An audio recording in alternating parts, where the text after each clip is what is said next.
ভোটের জন্য গুড়িয়ার চলছে স্কুল ছুটি। প্রায় ওই এক সপ্তাহের মতন কিন্তু স্কুল ছুটি থাকবে, মানে মঙ্গলবার থেকে কিন্তু শুক্রবার অবধি স্কুল ছুটি, আবার শনিবার থেকে কিন্তু স্কুল শুরু হবে।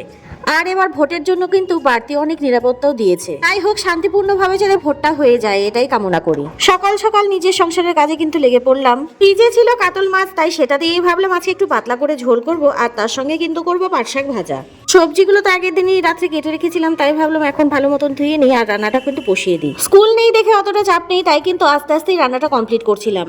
আর স্কুল নেই দেখে কিন্তু গুড়িয়াও আজকে ঘুম থেকে উঠতে একটু লেট করেছে, কেননা স্কুল থাকলে তো গুড়িয়ার কিন্তু 6টার দিকে ঘুম থেকে উঠতে হয়। আর তাই ভাবলাম আজকে যেহেতু স্কুল নেই, ও একটু শান্তিমতন ঘুমাক।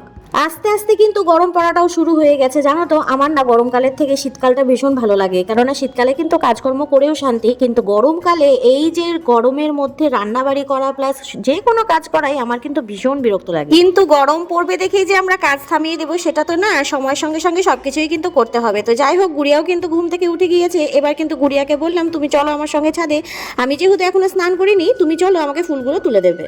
তারপর কিন্তু আমরা মা মেয়ে দুজনে মিলেই চলে গেলাম ছাদে। আর মেয়ে কিন্তু আমার ফুল তুলতে ভীষণ ভালোবাসে, ও ফুলগুলো তুলছিল। আর চলো দেখাই আমাদের ছাদ বাগানের এই ছোট্ট ছোট্ট আম গাছগুলোতে কতগুলো আম ধরেছে, আর আমগুলোও কিন্তু অনেকটা বড় হয়ে গিয়েছে। এই আমগুলো কিন্তু কাঁচা মিঠে আম, আর এই আমগুলো কিন্তু পাকার থেকে কাঁচা কাঁচা খেতে ভীষণ ভালো লাগে। তো যাই হোক, ছাদ থেকে কিন্তু এবার নিচে চলে আসলাম। আর নিচে কিন্তু রান্না বাড়ি সবকিছুই কমপ্লিট হয়ে গেছে, কিন্তু রান্নাঘর পরিষ্কারও হয়নি আর বাসনগুলো কিন্তু মাজা হয়নি। এরপর কিন্তু আমি একে একে সব কাজগুলো সেরে নেবো। আর ভিডিওটা কেমন লাগলো অবশ্যই কিন্তু জানাতে ভুলো না।